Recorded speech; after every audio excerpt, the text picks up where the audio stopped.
Hello everyone. तो भाई कैसे हैं सभी लोग, कैसे हैं भाई सारे स्टूडेंट्स। आई होप आप बहुत ही अच्छे होंगे, स्वस्थ होंगे और सुरक्षित होंगे। तो I welcome you all, welcome back to the YouTube channel Amity physics. Here you can get all kind of videos related to physics. So in previous lecture we have completed all about the electric charges, the properties of electric charges, fundamental properties of electric charges. That were the additivity and conservation, and the third was quantization. These were the basic fundamental properties of the charges. So now at this lecture, in this lecture we are going to look about the difference between mass of a body and the charge of a body. So this lecture will be very smaller, not so much huge, not so much large. So we will cover like electric charge and the mass only. ठीक है, approximate 40 और minute का कोई videos होगा, ठीक है, वो देख लेंगे अपन। साथ ही साथ we will discuss some numericals also related to quantisation of charge. ठीक है, इतना ज़्यादा वो न्यूमेरिकल वाला पोर्शन रखेंगे नहीं, ठीक है। न्यूमेरिकल्स एक पर्टिकुलर एक दूसरे अपने पास लेक्चर में हम डिस्कस करेंगे, ठीक है।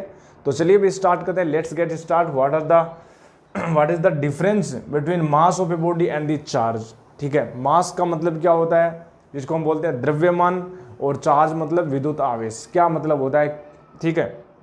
तो भाई जैसा कि आप जानते हैं, ठीक है, कि हम डिस्कस करेंगे difference between mass and the electric charge. So heading ये डालेंगे इलेक्ट्रिक चार्ज एंड मास, ठीक है, इलेक्ट्रिक चार्ज वर्सेस मास। तो ये बहुत ही बढ़िया हेडिंग है, इलेक्ट्रिक चार्ज वर्सेस मास। ठीक है, चलिए भाई, इलेक्ट्रिक चार्ज वर्सेस मास। ठीक है, चलिए भाई स्टार्ट करते हैं। आ जाएंगे सभी के सभी बच्चे। भाई कैसे चल रही है पढ़ाई? चलो भाई आ जाएंगे। तो भाई देखिए, what is the electric charge? You know very well what is the electric charge. Electric charge is an intrinsic property of fundamental particle. ठीक है, electric charge is a property of any material. If that material attains the electric charge, then either he feel attraction or repulsion. It depends on the another object what kind of charge that have. So that is very important. Electric charge simple property होती है, ठीक है, किसी material की, जिसके आने से वो बॉडी या तो अट्रैक्शन और रिपल्सन को एक्सपीरियंस करती है। बट मास जो होती है, मास वो भी अपन ये बोल सकते हैं, it is also an intrinsic property of material. ठीक है, मास जो है, ठीक है, मास और वेट में बहुत ज़्यादा डिफरेंस है, बहुत ज़्यादा, दिन रात का अंतर है। क्यों? क्योंकि मास जो है वो एक फिक्स होता है, इंट्रिंसिक प्रॉपर्टी होती है, ठीक है, नेज गुण होता है। लेकिन मैं बोलूँ वेट जो है वो डिपेंड करता है what kind of gravitational force, what kind of acceleration that is acting on that body. Normal reaction we can say, हमने देखा था मैकेनिक्स में, हमने देखा था कि वेट फोर्स जो है, weight force is just reaction, normal reaction. ठीक है, experience of a normal reaction is called weight force, या हम बोलते हैं द्रव्य भार बल। ठीक है, चलिए तो बात करूं मैं इलेक्ट्रिक चार्ज की। तो इलेक्ट्रिक चार्ज हमने बताया it is a property of material, और मास भी क्या होता है, इंट्रिंसिक प्रॉपर्टी होता है। ठीक है, तो भाई हम डिफरेंस क्यों करना चाह रहे हैं, डिफरेंस क्यों करेंगे इसमें? देखिए, हमने एक बात बताई थी आपको कि इलेक्ट्रिक चार्ज जो वो फंडामेंटल पार्टिकल के पास रहती है। ठीक है, इलेक्ट्रिक चार्ज फंडामेंटल पार्टिकल्स की प्रॉपर्टी है, जैसे इलेक्ट्रॉन, प्रोटॉन, न्यूट्रॉन। ठीक है, ये जो है फंडामेंटल पार्टिकल्स हैं जिनके पास चार्जेस है। लेकिन चार्ज जो है, एक बात देखिए, चार्ज जो है without mass can not exist. ठीक है, और जबकि मास जो है वो मास एग्जिस्ट कर सकता है without charge, it may be charge और नॉट। ठीक है, but electric charge can not exist without the मास। तो ये कुछ बेसिक डिफरेंस है, और भी हम फोर्सेस के बारे में डिफरेंस देखेंगे। इलेक्ट्रिक चार्ज के बीच में अपने पास इलेक्ट्रिक फोर्स लगता है, जबकि मास के बीच में, अपने पास मासेस के बीच में एक ग्रेविटेशनल फोर्स लगता है। तो कुछ डिफरेंस हमने देखने जा रहे हैं। But first of all we will discuss about the difference that is the speed factor. ठीक है, dependence of electric charge and mass on the speed. ठीक है, तो ये हेडिंग ये डालेंगे। पहले जो अपन डिपेंडेंसी देखेंगे, पहली जो हम डिपेंडेंसी देखेंगे, अपन बोलेंगे स्पीड के ऊपर डिपेंडेंस। ठीक है, dependency of electric charge and mass on speed, ठीक है। तो हेडिंग ही डालेंगे dependency of electric charge, dependency of electric charge and mass, electric charge and mass on speed.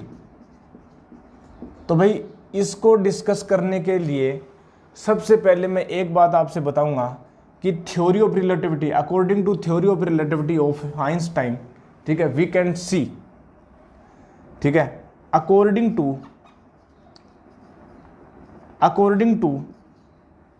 Special theory of relativity, according to special theory of relativity, according to special theory of relativity, according to special theory of relativity, पहले देख लीजिए, छोटा सा अपने पास एक अपने पास definition है और फिर हम इसको डिस्कस करेंगे। According to special theory of relativity, the mass of any object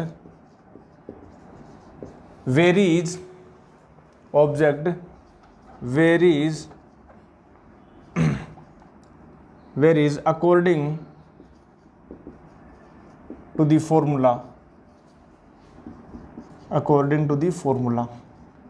that is m is equal to m naught under root 1 minus v square upon c square, okay, and we also can write this formula as a gamma times m naught. Here we can say gamma is equal to 1 upon under root 1 minus v square upon c square.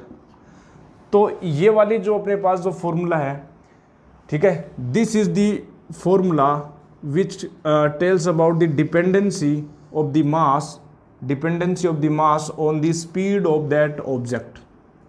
So as you can see, when m naught here m naught is rest mass, here m naught is rest mass of that object,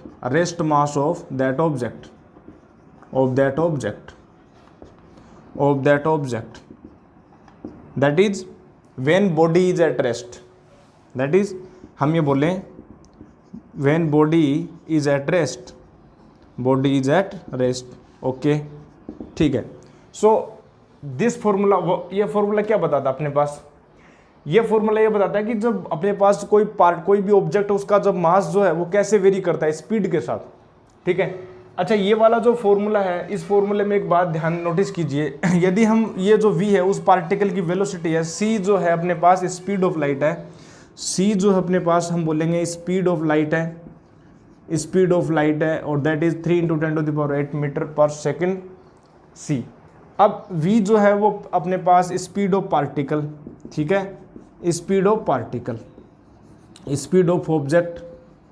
अब हम बात करें कि भाई देखिए, यदि हम बात करें कि अपने पास क्या होता है, ठीक है, as you can see, since देखिए एक बात बताइए, जो अपने पास जो v है वो लेस देन c होता है, बोलिए, ठीक है. v जो है अपने पास c से क्या होता है, c ज़्यादा होता है.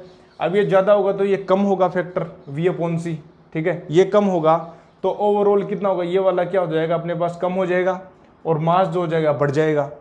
तो हम ये बोले कि देखिए v/c क्या हो गया, कम हो गया, ठीक है, ये अपने पास हो गया, ये अपने पास c क्या ज़्यादा है, देखिए ये वाला फैक्टर जो इससे ज़्यादा है, ठीक है, ये ज़्यादा है तो अपने पास क्या करेगा, ये कम करेगा, ठीक है, ये अपने पास क्या होगा, ओवरऑल फैक्टर क्या होगा, कम हो जाएगा, और ये जब कम हो जाएगा तो इसका जो डिफरेंस है वो भी क्या होगा, कम होगा, ठीक है, और अपने पास मास जो हो जाएगा वो बढ़ जाएगा, ठीक है, सही है. और ये वाला फॉर्मूला एक्चुअल में तभी वैलिड होता है, ठीक है, ये तो वाला तभी वैलिड होगा सिंस हम बोल सकते हैं इफ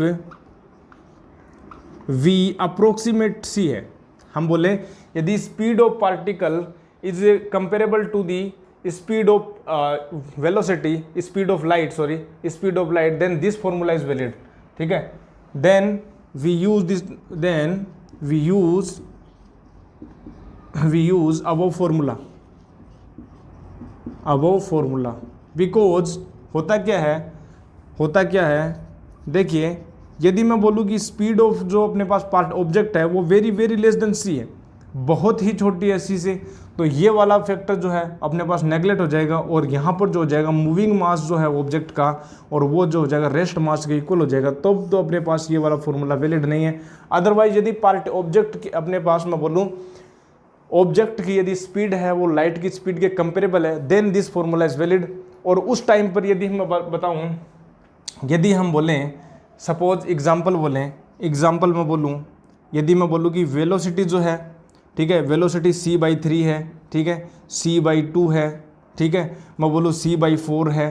सो ये वाला जो कुछ अपने पास जो फैक्टर हैं उस केस में जो अपने पास ये वाला फॉर्मूला क्या होगा, कंपेरेबल होगा, ठीक है। और आप देख सकते हैं जब जब अपने पास वेलोसिटी हम बढ़ाएंगे, यदि स्पीड ऑफ पार्टिकल की अपने बढ़ाएंगे, यदि स्पीड बढ़ाएंगे तो ये वाला फैक्टर क्या हो जाएगा, घट जाएगा, ठीक है, डिफरेंस क्या हो जाएगा, घट जाएगा, और मास जो बढ़ जाएगा। तो मैं ये बोल सकता हूँ when we increase the speed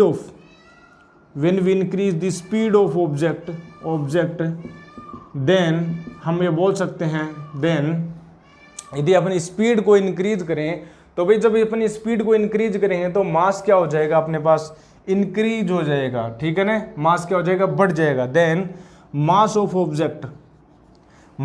moving object, ठीक है, मास ऑफ ऑब्जेक्ट इंक्रीजेस, ठीक है, सही बात है, बहुत बढ़िया। तो ये वाला हमने एक बात बताई। तो मास तो अपन बोल रहे हैं कि स्पीड के साथ बढ़ता है, मास तो स्पीड के साथ बढ़ता है, लेकिन what about the electric charge? तो इलेक्ट्रिक चार्ज जो है वो इनवेरिएंट रहता है, ठीक है, और इसको आप प्रूव भी कर सकते हैं जब अपन हायर फिजिक्स की बात करें, ठीक है, उसके अंदर हम प्रूव भी कर सकते हैं इलेक्ट्रिक चार्ज इनवेरिएंट रहता है, ठीक है। लेकिन हमारे वहाँ पर हायर स्टडी में इतना जाना नहीं है डीप में, हम केवल यहीं तक लिमिट रखेंगे कि इलेक्ट्रिक चार्ज जो है वो इनवेरिएंट होता है, इलेक्ट्रिक चार्ज की कोई डिपेंडेंसी ऐसी आती नहीं, जिस प्रकार से मास की जो अपने पास ये वाला जो फॉर्मूला वहाँ से आता है, ऐसे इलेक्ट्रिक चार्ज की कोई भी अपने पास डिपेंडेंसी नहीं आती। और वैसे भी आप देख सकते हैं कोई भी ऑब्जेक्ट है, उस ऑब्जेक्ट में यदि अपन इलेक्ट्रिक चार्ज का मतलब बोल लें तो पार्टिकल्स ही तो होता है, इजेक्शन ऑफ इलेक्ट्रॉन पार्टिकल्स, ठीक है। If you remove the electron from any object then that object attains the positive charge. तो वहां पर क्या फर्क पड़ेगा, वहां पर कोई फर्क पड़ेगा नहीं, ठीक है ना। वहां पर क्या फर्क पड़ेगा, इलेक्ट्रिक चार्ज का क्या फर्क होगा, कुछ नहीं होगा, ठीक है, इलेक्ट्रिक चार्ज रिमेन्स इनवेरिएंट। तो हम ये बात कर सकते हैं यहाँ पर एक नोट डाउन, ठीक है। बट इलेक्ट्रिक चार्ज, ठीक है, electric charge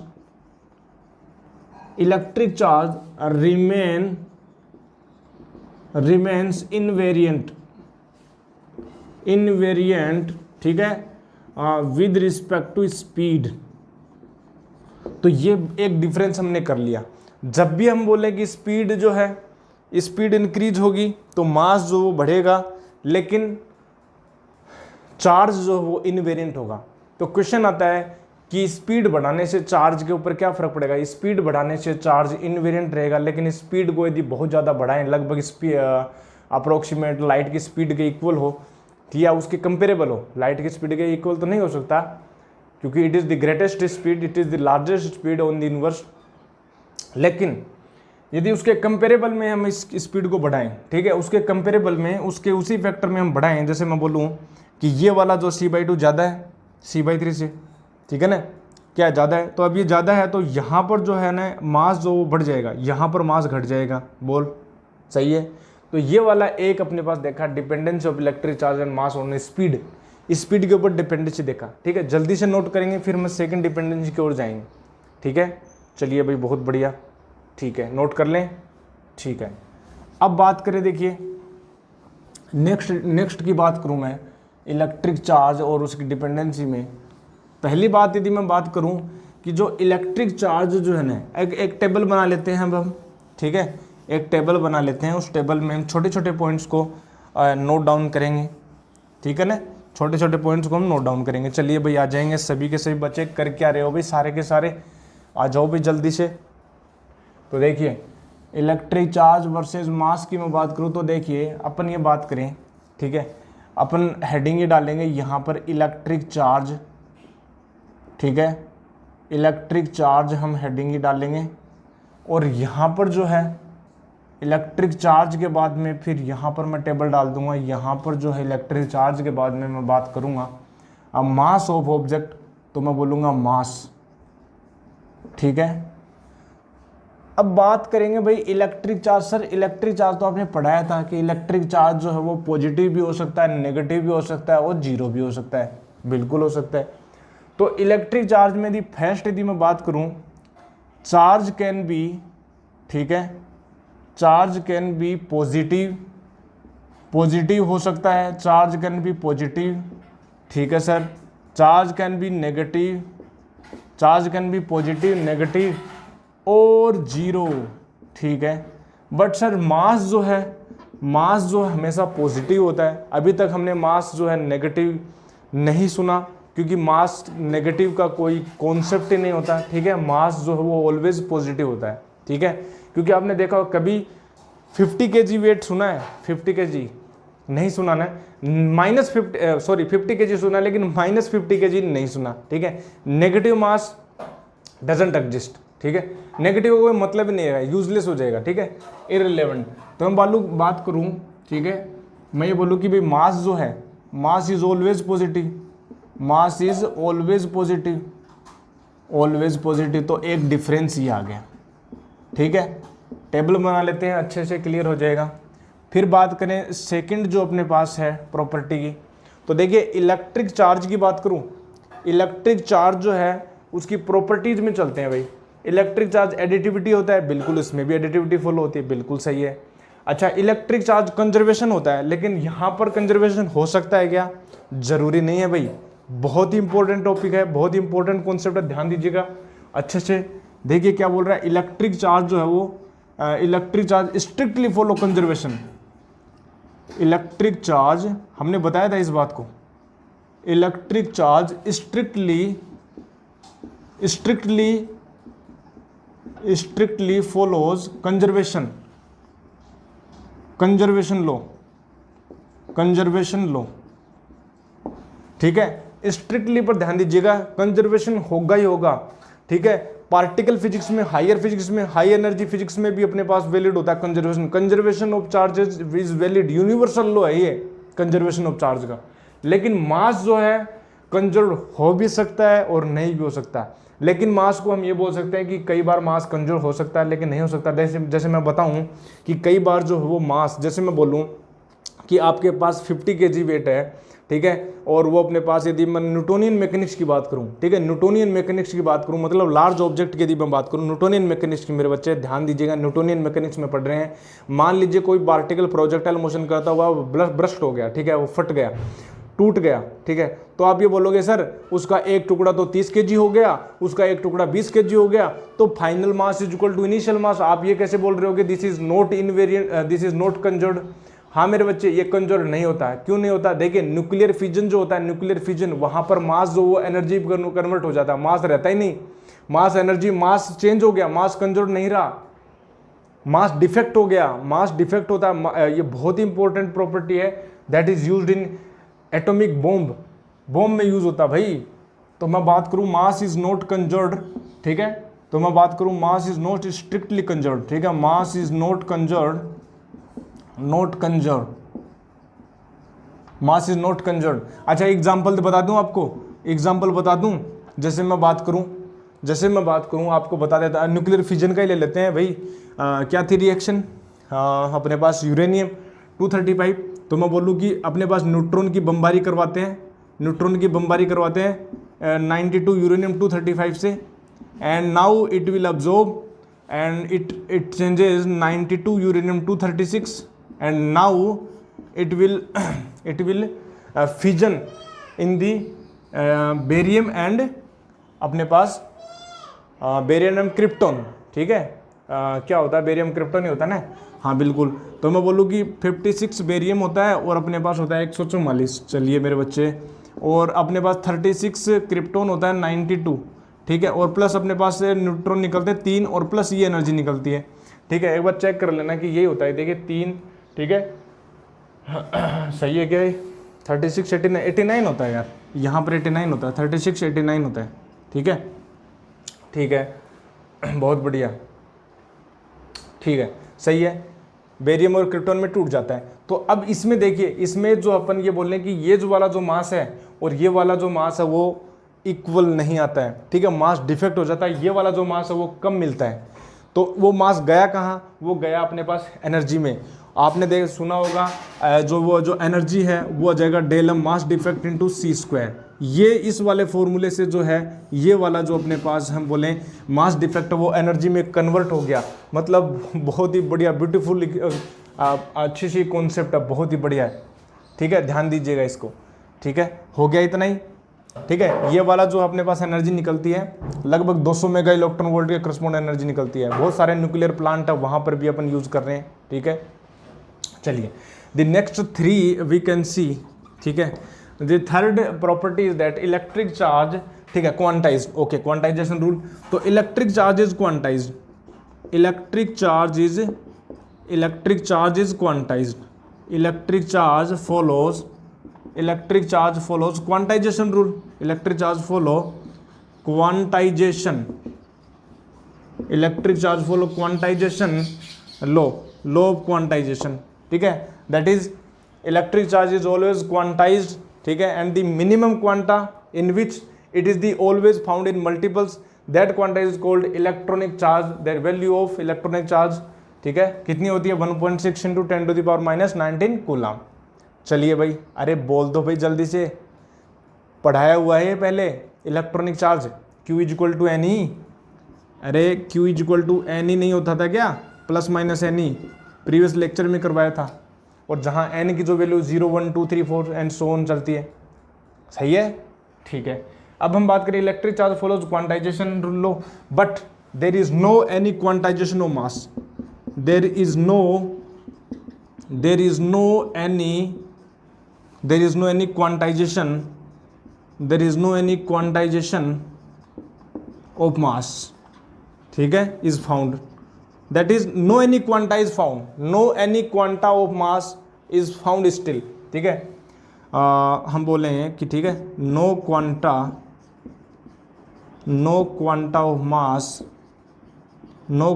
mass is found, but वहां पर तो मिल गया था ना, यहां पर तो मिल गया था क्वांटा चार्ज का कितना होता है, क्वांटा ऑफ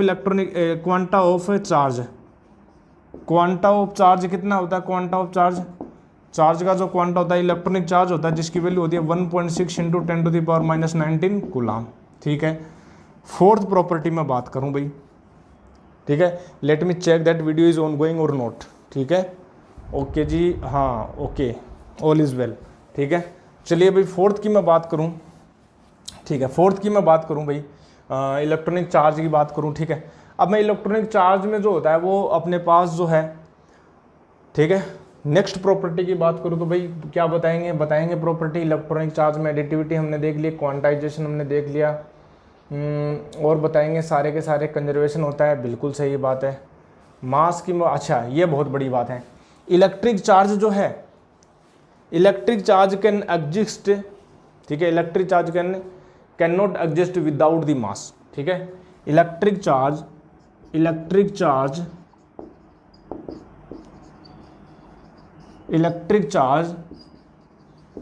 कैन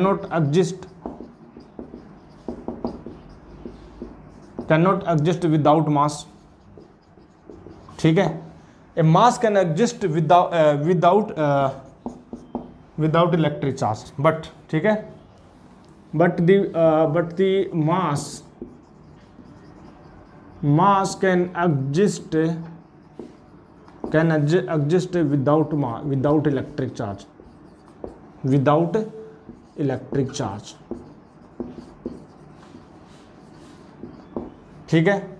एक बात और देखेंगे, इलेक्ट्रिक चार्ज के जो अपने पास जो फोर्सेस होते हैं, जिसको हम पढ़ेंगे नेक्स्ट लेक्चर में, कूलम्ब फोर्स, वो अट्रैक्टिव हो सकता है, रिपल्सिव हो सकता है, रिपल्सिव हो सकता है, बट मास के केस में जो ग्रेविटेशनल फोर्स होता है that will be always attractive, ठीक है। तो बोलूंगा the forces between two charges, the forces between two charges, ठीक है, कैन बी अट्रैक्टिव, ठीक है, और रिपल्सिव, ठीक है।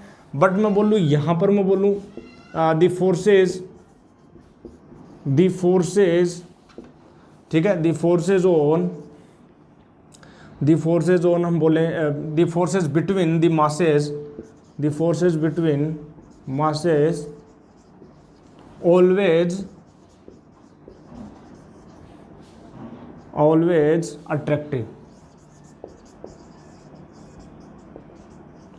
अट्रैक्टिव इन नेचर, ठीक है।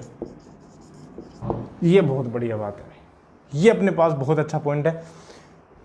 इलेक्ट्रिक चार्ज में होता है क्या है, ठीक है, इक्वल चार्जेज होते हैं, लाइक चार्जेस रिपेल और unlike charge attract, but masses के केस में ये होता है कि ऑलवेज अट्रैक्टिव नेचर का होता है। और यही कारण होता है कि अगर हम बात करें कि बहुत सारे अपने पास मासेज दिए हुए हैं, आपस में वो कैंसिल आउट नहीं करते, बट यहाँ पर कैंसिल आउट कर सकते हैं। यहाँ पर नेट रिजल्टेंट फोर्स 0 हो सकता है, वहाँ पर 0 नहीं हो सकता है।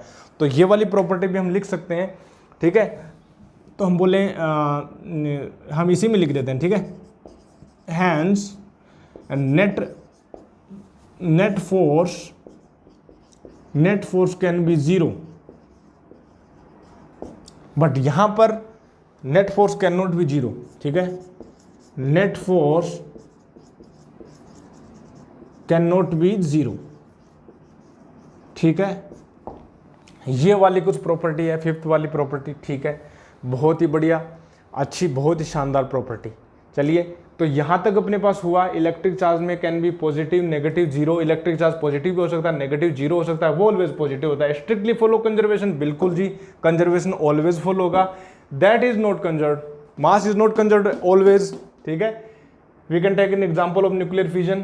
थर्ड हम बोले इलेक्ट्रिक चार्ज फॉलोज, ओके भाई, इलेक्ट्रिक चार्ज फॉलोज क्वांटाइजेशन, बिल्कुल जी, क्वांटाइजेशन फॉलो करता है। बट हम बोले मास की बात करें, there is no any quanta still found, अभी तक कोई क्वांटा फाइंड आउट नहीं हुआ, that is not follows by quantization rule, quantization law. And the fourth we can say electric charge can not exist without mass, because the existence of charges occur only on the masses, ठीक है। Without the mass electric charge can not exist, but mass can be exist without the electric charge, ठीक है, because like we can see this is marker and this is neutral, but mass is still in it, it is carrying mass, but the electric charge is 0 because all positive and negative are exist in that marker and the total charge is 0. So हम कह सकते हैं भाई electric charge जो है वो can not exist without mass and mass can exist without electric charge. बहुत बढ़िया। The forces between the two charges can be attractive और रिपल्सिव, बिल्कुल जी, पढ़ा था हमने कि लाइक चार्जेस जो वो रिपेल करते हैं, अनलाइक चार्जेस अट्रैक्ट करते हैं, ठीक है। बट यहाँ पर मैं बात करूँ, the forces of between the mass is always in attractive nature, masses में हमेशा अट्रैक्टिव नेचर होता है। हम पढ़ेंगे ग्रेविटेशनल, अपने पास चैप्टर में, ग्रेविटेशन के चैप्टर में पढ़ेंगे, आगे मैकेनिक्स में आएगा ये अपने पास 11th फिजिक्स में, ठीक है। चलिए भाई, बहुत बढ़िया। और भी हो सकता है क्या इलेक्ट्रिक चार्ज के बारे में, और भी कुछ प्रॉपर्टी हो सकती है क्या, बोलेंगे, जल्दी से बताएंगे, सोच कर बताएंगे, ठीक है। तो भाई लगभग मेरे हिसाब से इतनी प्रॉपर्टी होंगी, ठीक है। बिल्कुल, ये प्रॉपर्टी थी एक अपने पास। हम बोलें कि ये एक और प्रॉपर्टी बोल सकते हैं, 6th वाली प्रॉपर्टी की इलेक्ट्रिक चार्ज जो है वो does not depend on the speed of the body and the mass depends on the speed, mass increases with respect to speed, ठीक है। तो ये भी हम बोल सकते हैं जो हमने पहले कर चुके। तो ये all about electric charge and मास का था, ठीक है। इलेक्ट्रिक चार्ज और मास की हमने बताई कॉन्सेप्ट, ठीक है। तो इतना ही रखेंगे, इतना अपने पास इलेक्ट्रिक चार्ज, पहले तो इसको नोट करेंगे, ठीक है, फिर देखेंगे कि क्या न्यूमेरिकल्स कराएंगे कि नहीं कराएंगे। जल्दी से नोट करेंगे भाई, जल्दी से सारे के सारे नोट कर लेंगे नोटबुक से। चलिए भाई, बहुत बढ़िया, ओके जी। तो हम बात करें भाई इलेक्ट्रिक चार्ज एंड मास की बात करें, ये अपने पास हुआ कंप्लीट, ठीक है।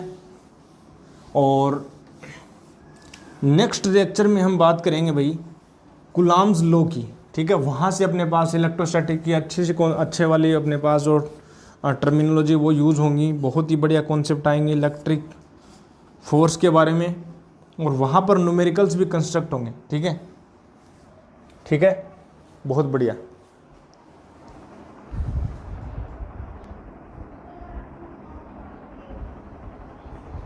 तो एक क्वेश्चन ले लेता हूँ मैं। ठीक है, मेरे पास एक क्वेश्चन है भाई, मेरे पास एक क्वेश्चन है, इस क्वेश्चन को मैं ले लेता हूँ।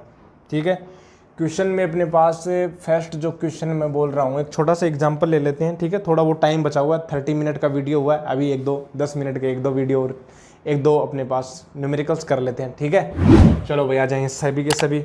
ज़्यादा अपने पास न्यूमेरिकल वाला है नहीं इतना। नेक्स्ट लेक्चर के बाद में अपने पास जब न्यूमेरिकल्स वाला पोर्शन क्रिएट हो जाएगा तब अपन न्यूमेरिकल्स भी डिस्कस कर लेंगे। ठीक है, ज़्यादा अपने पास है नहीं, बहुत ईजी है। क्वेश्चन ये बोल रहा है comb drawn through the person hair. ठीक है, ए कोम्ब, ठीक है, ए कोम्ब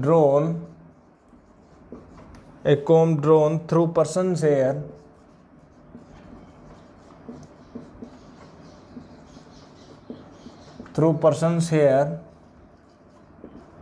ठीक है, on a dry day.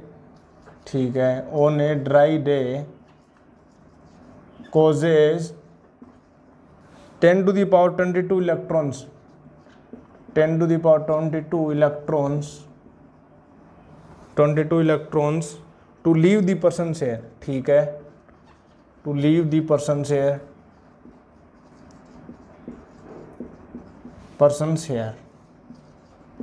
Question क्या बोल रहा है भाई, and stick to the comb, and stick to the comb, and stick to the comb। ठीक है जी, calculate the charge carried by comb। ठीक है, अरे यार इतना ईजी है, calculate the charge carried by comb, बहुत ही ईजी क्वेश्चन है, बहुत ही बढ़िया ईजी क्वेश्चन है। देखिए क्या बोल रहा है भाई, एक कोम्ब को एक इंसान के बालों से सूखे दिनों में मतलब फ्रिक्शन होगा। ठीक है, ड्राई डे है मतलब फ्रिक्शन होगा तो भाई हमने बताया था फ्रिक्शन होगा तो हीट ट्रांसफर होगा, इलेक्ट्रॉन उस बॉडी से निकलेंगे जिस बॉडी का जो वर्क फंक्शन है वो कम है। तो भाई ये इंसान की खोपड़ी ले लिया, अरे भाई इंसान की खोपड़ी, ये अपने पास बोला कि भाई ये जो अपने पास है, ये अपने पास इसके बाल हैं भाई, चलो भाई ठीक है, ये इसके बाल हैं। ठीक है, अब किसी ने क्या किया, यहाँ से जो है वो कोम्ब को लेके आया। ठीक है, ये अपने पास कोम्ब को लेके आया यहाँ पर। ठीक है, और ये जो है इस कोम्ब से इसको रब किया। अब रब करेगा तो भाई मेरे को पता है कि ये प्लास्टिक है तो यहाँ पर इलेक्ट्रॉन निकलेंगे। सॉरी क्या बोल रहा है, ड्राई है कोजेट 22 इलेक्ट्रॉन पर्सन हेयर, यहाँ से इलेक्ट्रॉन निकल के यहाँ चिपक गए, यहाँ से इलेक्ट्रॉन निकल के यहाँ चिपक गए, यहाँ जा रहे हैं भाई सारे के सारे इलेक्ट्रॉन। तो होगा क्या, होगा ये कि ये जो वाला जो पर्सन है, ये इलेक्ट्रॉन जब निकलेंगे तो भाई इलेक्ट्रॉन जब किसी बॉडी से निकलते हैं तो वहाँ पर पॉजिटिव चार्ज आता है कि नहीं आता। तो इसकी खोपड़ी जो वो चार्जेस से क्या हो जाएगी, भर जाएगी, वो भी पॉजिटिव चार्जेस। और अपने पास जो कोम्ब है वो अपने पास जब इलेक्ट्रॉन को गेन करेगा तो यहाँ पर नेगेटिव चार्ज आ जाएगा। बोल आ जाएगा कि नहीं आ जाएगा, अरे बोल दे भाई, ये इसके पास पॉजिटिव चार्ज आया उतना ही नेगेटिव चार्ज यहाँ पर आएगा। लेकिन बोल क्या रहा है, 10 to the power 22 electron leave कर रहे हैं, यहाँ से 10 to the power 22 electron leave कर रहे हैं। ठीक है, और कोम है तो चार्ज कैरिड बाई कोम, तो फिर चार्ज कितना आ जाएगा, मेरे को पता है मेरे बच्चे, Q इक्वल टू होता है NE, पता है क्वांटाइजेशन लॉ से बिल्कुल। तो भाई Q जो है नंबर ऑफ इलेक्ट्रॉन्स कितने आए हैं, 10 to the power 22 electrons n आ गए। ठीक है, इलेक्ट्रॉनिक चार्ज कितना है भाई, 1.6 into 10 to the power minus का 19 कूलम्ब। लेकिन कोम्ब के ऊपर नेगेटिव चार्ज आएगा तो हम उसको बोल देंगे माइनस, तो Q इक्वल टू हो जाएगा माइनस का 1.6 इंटू अपने पास 10 to the power अपने पास हो जाएगा 10⁻³ कूलम। बोल हाँ कि ना। बहुत ईजी है भाई, ओ भाई बहुत ईजी है, कितना ईजी क्वेश्चन दे रखा है। ठीक है, तो ये अपने पास हो गया, तो ये चार्ज आ गया। अब ये वाला जो चार्ज है वो कोम्ब के ऊपर आया, तो उतना ही जो चार्ज है वो पॉजिटिव इसकी खोपड़ी पर आ जाएगा, इसकी खोपड़िया पर आ जाएगा। बोल भाई, ठीक है, तो हो गया। ठीक है, इतना इजी क्वेश्चन था भाई। ये कौन है ये, और ये क्वेश्चन किस में दिया हुआ है अपने पास? ये वाला क्वेश्चन आपके नहीं किसी में नहीं दिया, तभी ये ईजी है। ठीक है, तभी ये ईजी है। चलो एक और क्वेश्चन अपने पास एनसीईआरटी का क्वेश्चन है। ठीक है, ये इसको नोट कर लिया यार, इतना इजी क्वेश्चन था, देख के करवाना चाहिए था।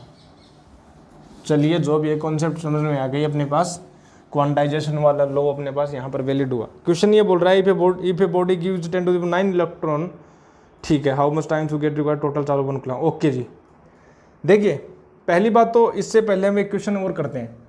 क्वेश्चन नंबर 2 देखें,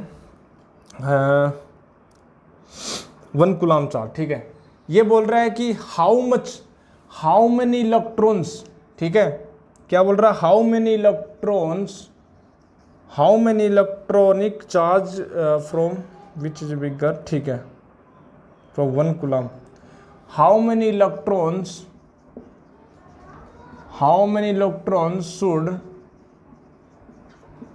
should we eject, should we remove, ठीक है, should we remove from any object, from any body, so that it attains 1 coulomb charge. चलिए भाई, क्वेश्चन ये बोल रहा है कि कोई भी ऑब्जेक्ट आपके पास, ठीक है, यहां से आप क्या बता रहे हो कि कितने इलेक्ट्रॉन निकालने, नंबर ऑफ इलेक्ट्रॉन्स बताएं। ठीक है, how many number of electron should we remove from any object so that it can attain 1 coulomb charge, 1 coulomb charge. Okay जी, but since we know that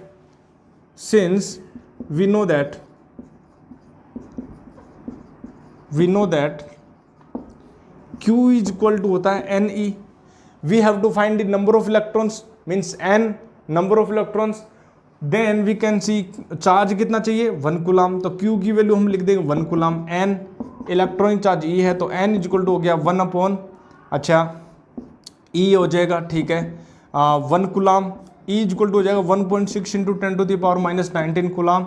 then number of electron हो जाएगा अपने पास, ये हो जाएगा 1 अपॉन 1.6 इंटू 10⁻⁻19, और यहाँ पर नंबर ऑफ इलेक्ट्रॉन हो जाएगा 6.25 into 10⁻18 electrons we have to remove from that object to attain 1 coulomb charge.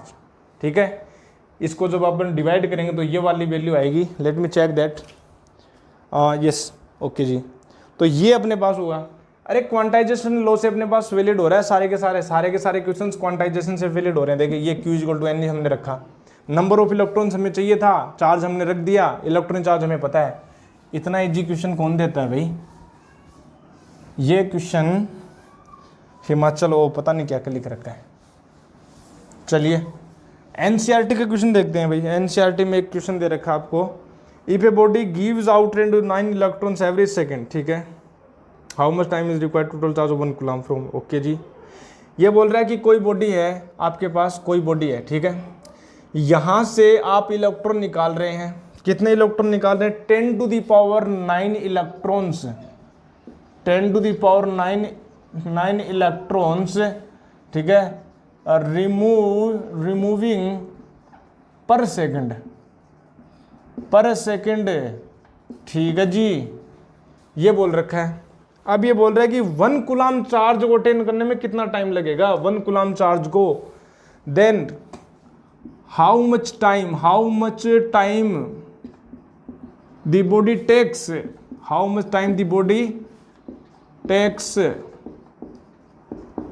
To attain 1 coulomb charge. अरे भाई बहुत ही इजी क्वेश्चन है, देखो अभी तो किया है। अरे 10⁻⁻9 इलेक्ट्रॉन निकलने में 1 सेकंड लग रहा है, ठीक है, मतलब 10 to the power 9 electrons are removing per second, मतलब एक सेकंड में, मतलब मैं बोलूं कि 10 टू टाइम टेकन, ठीक है, time required to remove 10 to the power minus electrons, 10 to the power 9 electrons is 1 second, ठीक है। 10 to the power 9 इलेक्ट्रॉन्स को, अरे बनिया वाला मेथड लगा दे रहे यार, 10 to the power 9 इलेक्ट्रॉन को यदि अपने पास निकालने में 1 सेकंड लग रहा है, तो अरे 1 इलेक्ट्रॉन को निकालने में कितना लगेगा, 1 इलेक्ट्रॉन निकालने में 10 to the 1/10 to the power minus plus 9 second होगा। अरे 10 to the power 9 इलेक्ट्रॉन्स को निकालने में 1 सेकंड लग रहा है, तो 1 इलेक्ट्रॉन निकालने में 1/10 to the power 9 सेकंड लगेगा। तेरे को कितना चार्ज चाहिए, 1 कूलम चार्ज कब आता है, जब तू 6.25 into 10 to the power 18 electrons को बाहर निकाल लेना है, तो तेरे पास 1 कूलम चार्ज आ जाएगा। इसका मतलब 1 कूलम चार्ज को गेट करने के लिए, to get the 1 coulomb charge, we will have to remove 6.25 into 10 to the power 18 electron. Then the time required for 1 electron is 1/10 to the power 9 second. Then for 6.25 into 10 to the power 18 electrons को reject करने के लिए, eject करने के लिए 6.25 into 10 to the power 18/10 to the power 9 second, यानी मेरे बच्चे हो गया 6.25 into 10 to the power 9 second. Very simple, बहुत ही इजी बहुत इजी। ये एनसीईआरटी क्वेश्चन है, बहुत ही गजब का क्वेश्चन है मेरे बच्चे, ठीक है। 1 सेकेंड गाइज। यार एक तो शोर बहुत होता है यहाँ आसपास में, ठीक है, और मैं नहीं चाहता कि वीडियो के अंदर रिकॉर्ड हो कोई भी अदर वॉइस, ठीक है, आपको डिस्टर्बेंस पहुंचे, ठीक है। तो ये अपने पास हुआ, ठीक है। अरे बहुत ही इजी क्वेश्चन है भाई, बहुत ही इजी क्वेश्चन है, ठीक है। ये अपने पास हो गया क्वेश्चन। नेक्स्ट क्वेश्चन, तो भाई और भी क्वेश्चन है क्या, कुछ एग्जांपल्स मैं ले रहा हूँ भाई, ठीक है, कुछ एग्जांपल्स मैं ले रहा हूँ। अपने पास नेट के ऊपर हैं, ये नेट के ऊपर अपने पास अवेलेबल हैं ऐसे क्वेश्चंस, ठीक है।